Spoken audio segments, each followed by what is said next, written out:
আমাদের একটা নতুন ব্লগে আপনাদের সকলকে স্বাগত। আজ ব্রেকফাস্টে বানাচ্ছি রুটি। ওর অফিস আছে।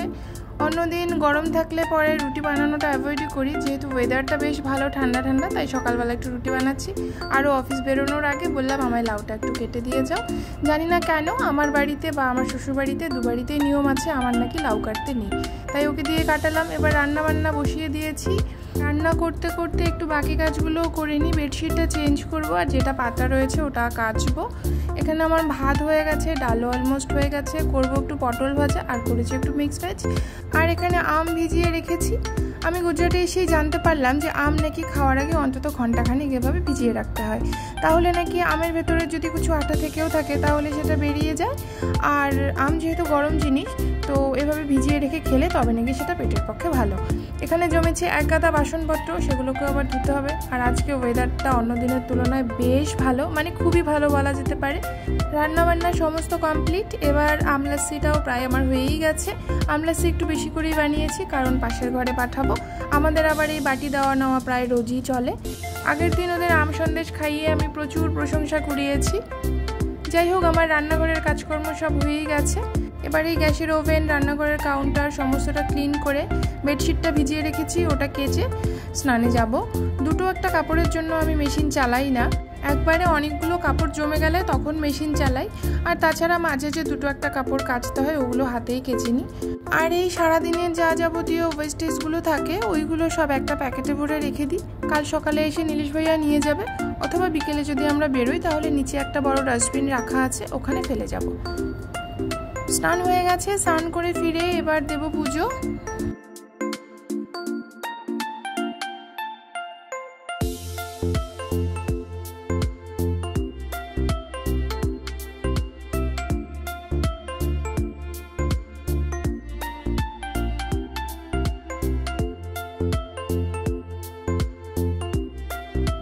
পুজো করে লাঞ্চ করে নিয়েছি। বা লাঞ্চ করে দেখছি কাপড়গুলো সব শুকিয়ে গেছে, ওইগুলো এখন একটু ফোল্ড করে নেব। আমাদের যেহেতু সমস্ত বেলকনিতে এরকম পিজিএর নেট লাগানো আছে, তো হাওয়াতে যদি কাপড় উড়ে পড়েও তাহলেও কোনো টেনশন নেই, অন্তত নিচে গিয়ে পৌঁছবে না। কাপড়গুলোকে সব ফোল্ড করে গুছিয়ে এবার যাবো একটু রেস্ট করতে। একটুখানি চোখটা লেগে এসেছিল, তখনই শুনতে পেলাম খুব জোর মাইক বাজছে। তো বাইরে বেরিয়ে এসে দেখি এখানে ওনাদের কিছু একটা পুজো বা কিছু একটা রিচুয়াল হবে, হয়তো বুঝতে পারছি না কি হবে। তবে এইটুকু বুঝতে পেরেছি যে গরবা দেখার সৌভাগ্যটা ঠিকই হবে। অনেকেই হয়তো ভাবে যে শুধু নবরাত্রিতেই এখানে গরবা দেখা যায়, না, একদমই তা নয়।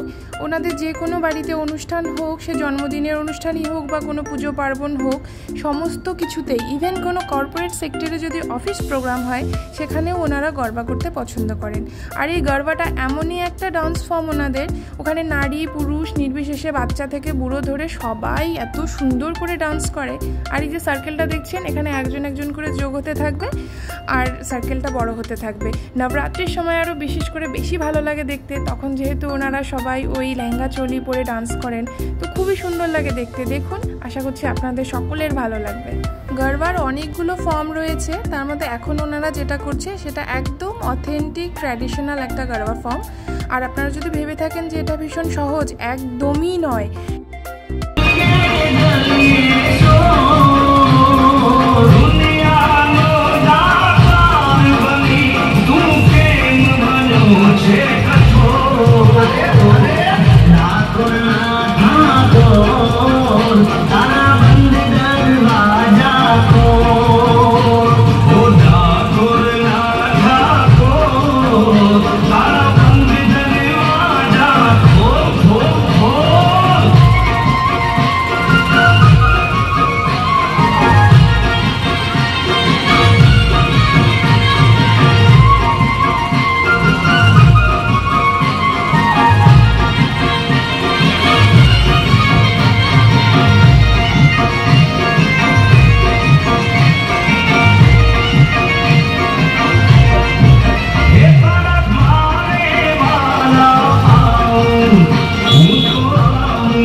বসে গরবা এনজয় করলাম।